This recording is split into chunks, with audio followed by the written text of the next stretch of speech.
Hello and welcome back to the ministry, and this is Taj McCameron, and today we are talking about finish line is up ahead. If you recall in my word not too long ago, I was talking about the GPS system, and I was talking about an experience that I had with my father where I was talking about we were about 4 minutes from the finish of our journey, and a lot of confusion, a lot of mistrust, a lot of all of this kind of stuff was happening because it seemed like it was taking too long to get to that final destination. We were close. All I had to keep doing was driving in the right direction. But he stopped. He asked questions. He stopped ahead of the place. He didn't follow the direction of how I was saying. The sign's right there. It says this, that, and the other. And he kept going around in circles and all this type of stuff. But the finish line of where we were trying to get to was right there, 4 minutes away, just out of sight, just around the corner. How many times do we do this? How many times do we do this? A lot of the words I've been getting, and it's like a breathing energy that is stating at this particular point in time, hey, the thing you've been praying for is really right around the corner. I need you to get it in your mindset that it really is coming this time. This time is not a false alarm, because how long have we been in this? For those of us that have been in it for 8 years, almost 9 years, have been pressing, praying, seeking, gone through wilderness, went from high places to low places, went right into the valley, went through hell and back, and we still ain't seen the promise. And it's like, we are at that point where it's like, yeah, we might be 4 minutes away, but we so tired, we like, look, I must be going in the wrong direction. Look, it either must not be about to happen or it ain't happening anytime soon, because it ain't happening anytime soon. The last 15 times that I sat here and waited for this thing to come to pass, and it still ain't come to pass. So y'all sitting up here crying wolf on me, because everybody knows the story about the boy who cried wolf. He said, wolf. He was like, look, there is a wolf. And he kept crying wolf every single time, and people would come running out. They had their pitchforks and everything, and then couldn't nobody find the wolf. They did it again. Couldn't nobody find the wolf. They did it again. Couldn't nobody find the wolf. They did it again. Couldn't nobody find the wolf. And then the day that it actually was the wolf, and this wolf was about ready to devour this little boy, he screamed bloody murder. Wolf, wolf, wolf, wolf. Oh, Lord, it's that boy again. He crying wolf. Ain't no point. It ain't never no wolf there. Let's just, nah. I ain't going.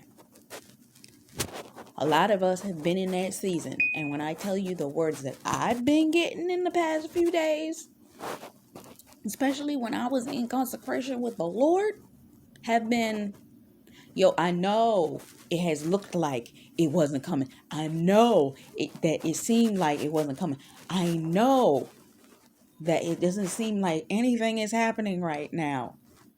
This is not saying the word that when they were preparing to go up for the fight, the Lord said that I will take care of this battle. They had been toiling for a week. And the Lord said, I need you to toil all night. Y'all ain't ate in a week, but I need you to finish this. Get the trenches ready, because you are going to see it. A lot of us have been in the trenches. We've been out here. We've been working on these things. God done told us if we worked on these things, we were going to get blessed. And the blessing was going to come. And it's on its route and all this type of stuff. And we still looking around like, I hear crickets. I hear crickets. It's still dark up out here. I ain't seen nothing.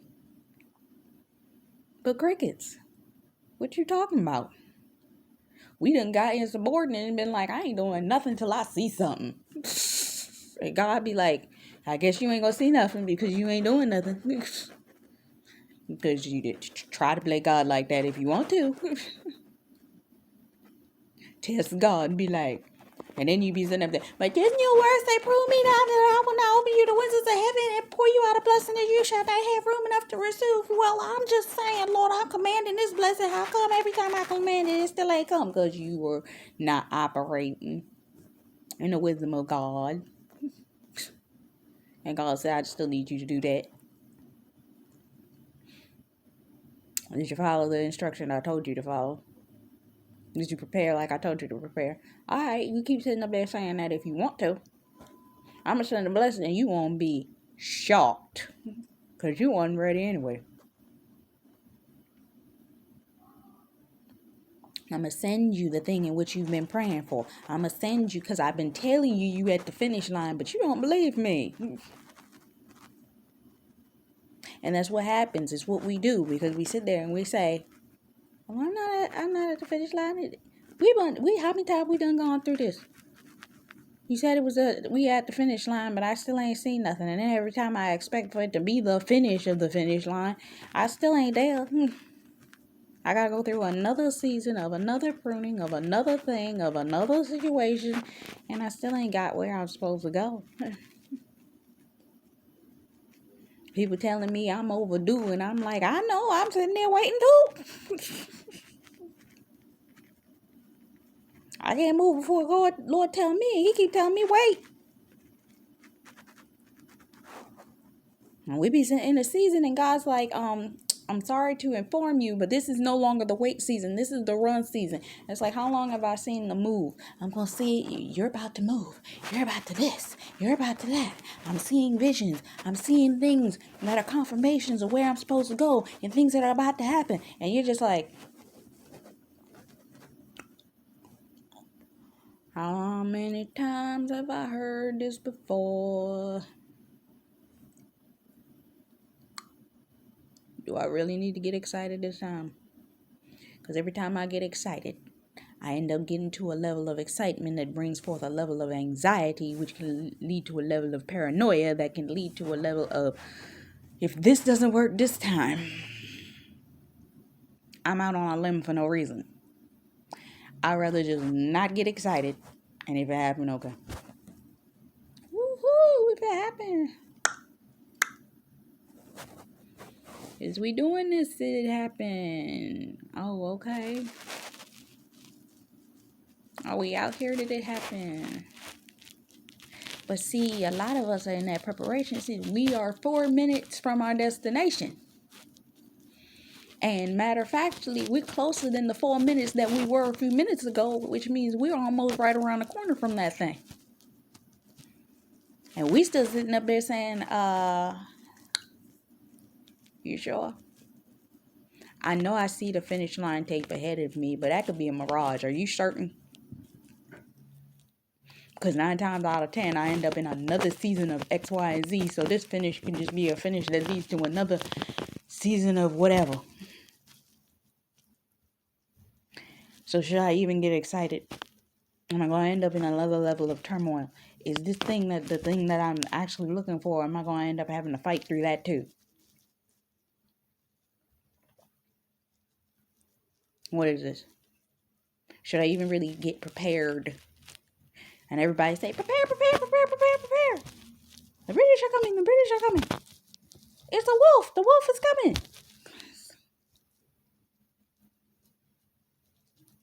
But you feeling like, and so what? You said that already. Lord had me do something last night.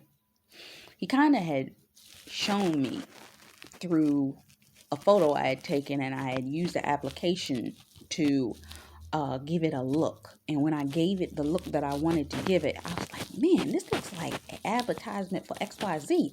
And I was like, and I let it go. And it came back to me again the last time I looked at that photo. And it came back to me again last night. And I said, you know what? I was having a conversation with, I was in the midst of a conversation with one of the other YouTubers who was having a live. And I was like, God, when are we going to do this?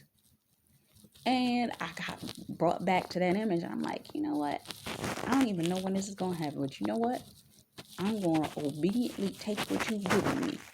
And I'm going to work it out up to the point that I know. And something happened last night that I ain't never seen happen with the application that I use for my podcast. I was like, I've tried this before with other ones, and when I did that, it didn't work. I did it last night, and I had no problem. I was like, I changed it, I did that, I tested it. I still need to go in and do a secondary test because the first video didn't work, but I'm like,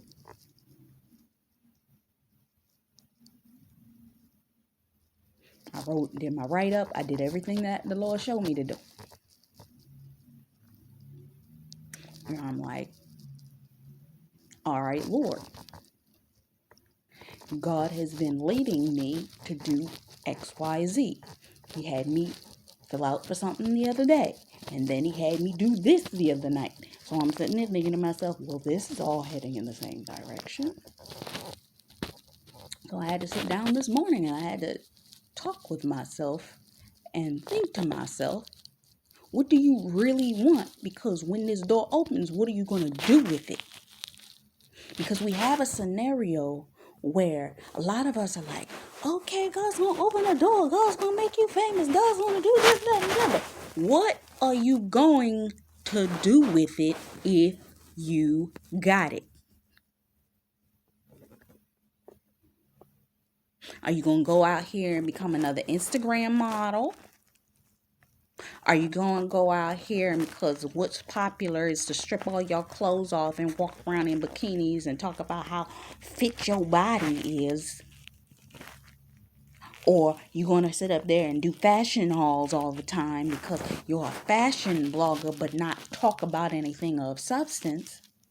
Or you going to do food blogs and vlogs, but what is the actual course of matter that means something? Because you see, if you sit up there and talk about and become influential talking about food, don't nobody want to hear you talk about the topics that are of importance. I sat down here and I was listening to something. They kind of roasting somebody right now, but at the same time, the person I'm watching them roast, I'm thinking to myself, you ever heard the saying, no, even, what is it?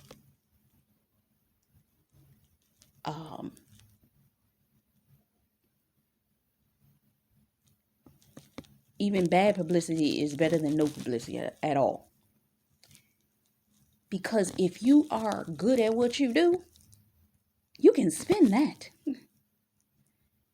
And my thing is this: how are you positioning yourself? Because I'm seeing even the people that I follow now are finding themselves scratching their heads in the essence of, I've created a brand that exudes me at this level, but that's not who I am. And it's hard for me to be who I want to be if I try to appease what people believe I should be. Because I've had to be this person to get through that experience. But now that I'm out of that experience, I want to be me. And it's true. When you want to be you and you build a platform around being what you needed to be in a season of survival, when you want to be you, you can't be you because nobody wants to hear you be you because you make a drastic shift from what people know to what people have never seen from you before. And then people are confused because they're like, but this wasn't who you were.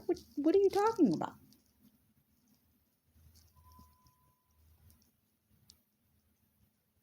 And this was what I was saying. I did a podcast talking about this a while ago when it comes down to having, what's the word? It's on the tip of my tongue. Authenticity.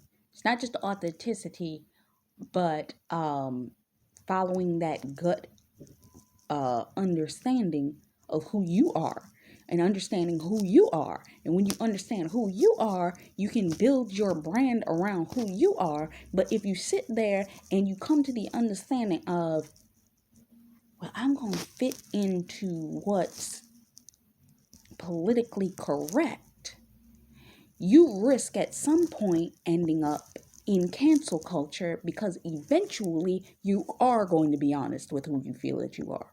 Because what happens, and I've learned this, is I have felt like I am an imposter when I am not being truly authentic to who I am. That's where authenticity is important, because you can kill imposter syndrome with authenticity. Be yourself. If you are not being yourself, that's when imposter syndrome comes in, because it's that internal centering that says, this isn't who I am. I'm not fully this. I'm not fully that. How can I promote myself if I'm not this? How can I promote myself if I'm not that? How can I speak on this if I'm not this? How can I XYZ if I'm not that?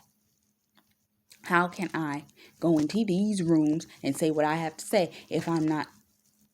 And you have to come to that place within self that's fully authentic, that says, I don't give a darn. I'm going to be me. Meaning, if I talk about topics that you don't like, if I talk about something that you don't love, if I'm in a surrounding or surrounded by people that you don't, because at the end of the day, there's always going to be a group of people that you're not going to satisfy. It may be the Christian community. It may be your family. It may be your business partners. It may be all of these types of things. But if you're you authentically from Jump Street, you ain't got to worry about that, because the people that are meant to be with you will be drawn to you. And when you become authentically who you are, you ain't got to worry about getting rid of people that no longer fit the scenario of who you are now, because you were authentic from the beginning, and the people around you want you to be who you were when you were pretending to be what you thought you needed to be in order to be around those people. So when you actually put your foot down with the boldness of who you really are, they're questioning and they want to put you back in the box in which makes them feel comfortable. Break the box so that you can fully walk in the alignment, because you're at the finish line. And the question is, now that you're at the finish line, who do you want to present as the person that's going to cross that line? Because when you cross that line, when you cross over, when you get to where you're going, who are you going to be? Are you going to be the timid, dove-like, sweet person? Or are you going to be the lion that you are? This is what I fight with. Do I need to be wise as a serpent and as gentle as a dove? Or do I need to be a lion coming out the cage at all times? Because I'm fiery. I can be fiery. I can shut you down in a minute if I want to. But because I have presented myself as quiet, meek, a dove, but I'm as discerning as a serpent, people look at me and sit up there and say, oh, she ain't gonna say nothing. And God knows me different, because the only reason that I don't say what's on my mind is because the Lord says don't say a word. He's put me in situations, places, and scenarios, because if I talked and I spoke like the things that have gotten on under my skin, people wouldn't think I was Christian. And shoot, the people that know me wouldn't think I was the person that they knew me as. And my question right now is, do you become what people want you to become? Meaning, shove yourself into the box of the parameters of the political correctness in which the people are telling you that you should be. And cross that line and create an identity that you can't even live up to.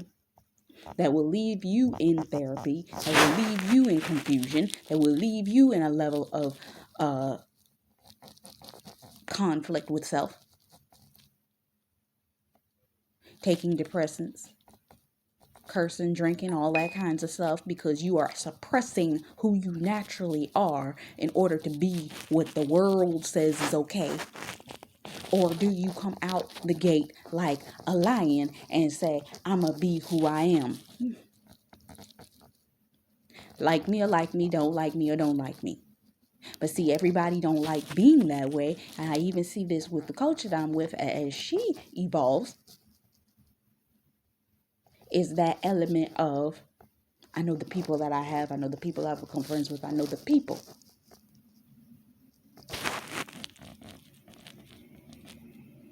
And people aren't going to like me. People are going to, we always end up being ridiculed as being that witch with a bee, because of the fact that we express ourselves and we don't hold our tongue. And if you don't start doing that now, what you going to do when certain ramifications come against the Christian community for certain things?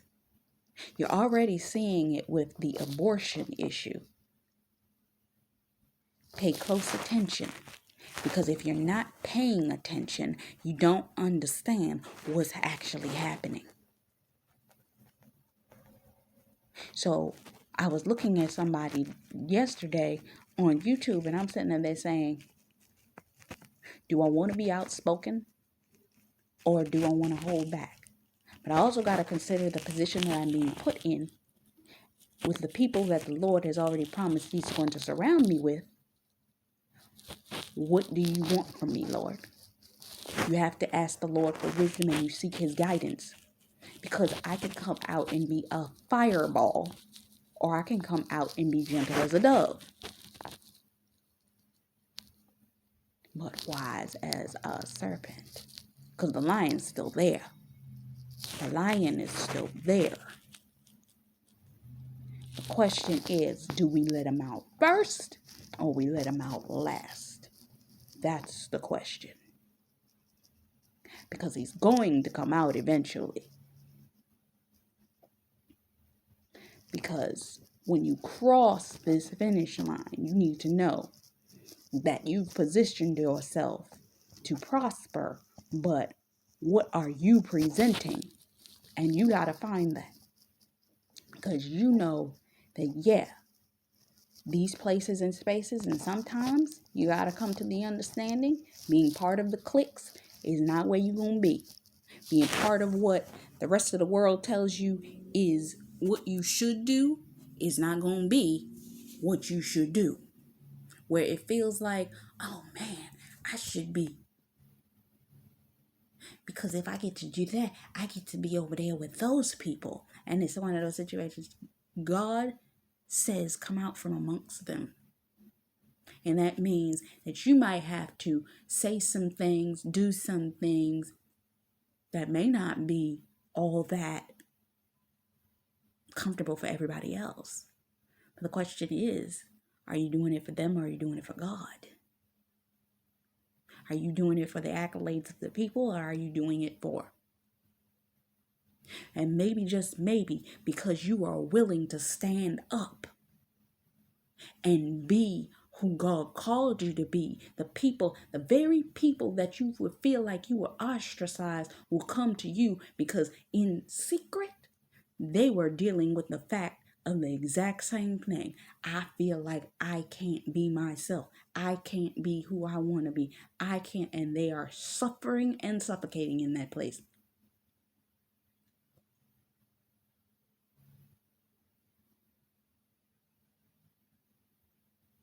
But sometimes it takes one stepping out and being the leader to say, I don't think that I would have gotten as far as I have gotten have it been not been for my coach. Seeing her be that person, following her in her boldness, even in the parts of this she was not bold, but you could sense she's not one to mess with. And having followed that, it allows me to be more myself. But the question is, how much self do you want? Because I listen to a lot of ministers, and some of them, when they in a quiet zone, when they in a live and they actually talking for real, they're like, most people wouldn't like me. There's another woman I listen to. She's an older woman, and she has 2 kids and that are teenagers, and she's like, she's bold, she speaks God, but she got her jokey jokes, and her jokey jokes are borderline racy. But oh, we Christian, we can't touch that.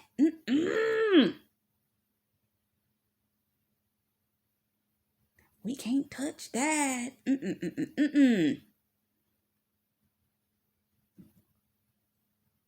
We can't be real out here when we know we thought about it, but because we Christian, we can't say that.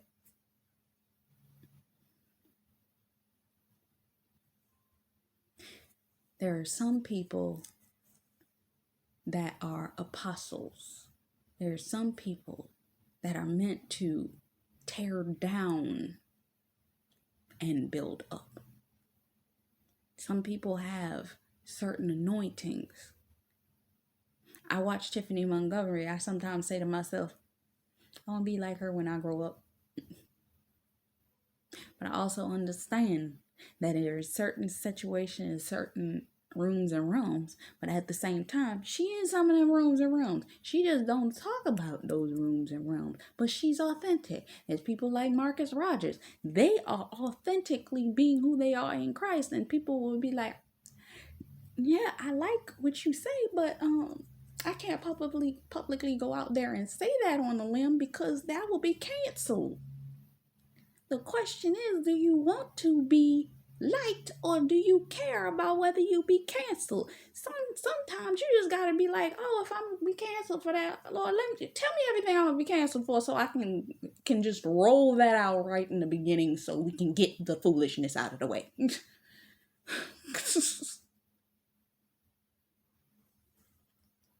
Because if I'm across this finish line, I don't want to cross this finish line and have to hold my tongue when I get to where I'm going. I'm going to get the influence and then can't talk. I'm going to get the influence and then can't speak. When these things and these issues and these problems are very issues that I need to talk about.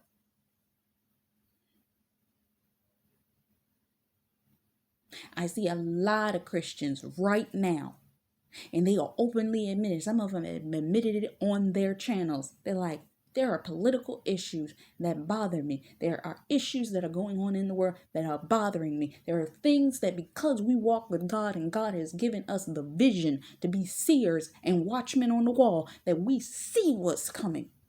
And we like, yo, God, tap me in. Yo, God, tap me in. Tap me in. And God's like, I can't tap you in because you ain't supposed to go over to the political arena yet. I need to position you where you're supposed to be first. Then.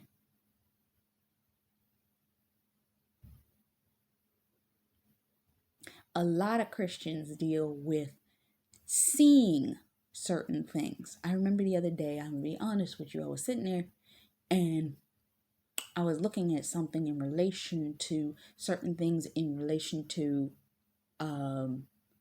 political statements in relation to the LGBTQ situation. And when I look at things, I look at it not for the ability to speak against it, but to find, if I'm supposed to talk about it, I need to look at people that are finding the right ways to be honest about where they are coming from, potentially politically correct, but you're going to hear my viewpoint on this. Same point as how to speak to a person that is in that arena. Meaning, if I'm out on the street and I run into a person that's part of the LGBTQ, I don't want to ostracize you. How do I speak to you? How do I bring the glory of God to you?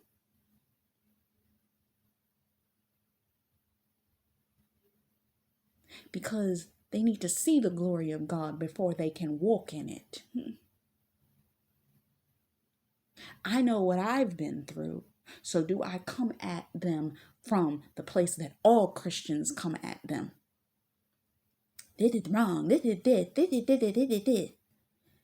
This is blasphemy. This is... Or do I come from the level of, Lord, how do you want me to come from it? Because maybe, just maybe, I'm supposed to be the one to let people see both sides of the coin.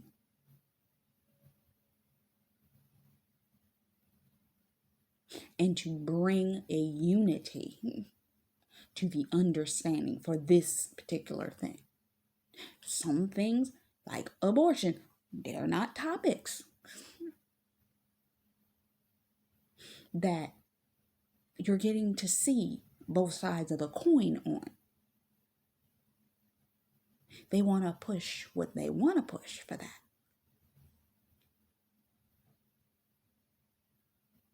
And if I have a voice, do I, because I'm in this particular arena that the Lord's calling me to, do I keep my voice quiet? Or do I move with the direction the Lord is showing me? Which is going to be louder. But I also know who I'm being positioned with and how I'm being positioned. And I'm like, Lord, you got to give me wisdom. So you're at the finish line. I need you to sit down and ask yourself, I'm here now. Let me make sure I double check and know where I've positioned myself. So when I cross this line, that I can look at myself in the mirror every single day. That I won't sit there and have to hold my tongue 24/7, 365 because I positioned myself wrong. You're at the finish line. What are you going to do with the influence that you're about to get? Think about it. For love, faith, peace, and blessings, this is Taj McCamera. Until next time, bye-bye.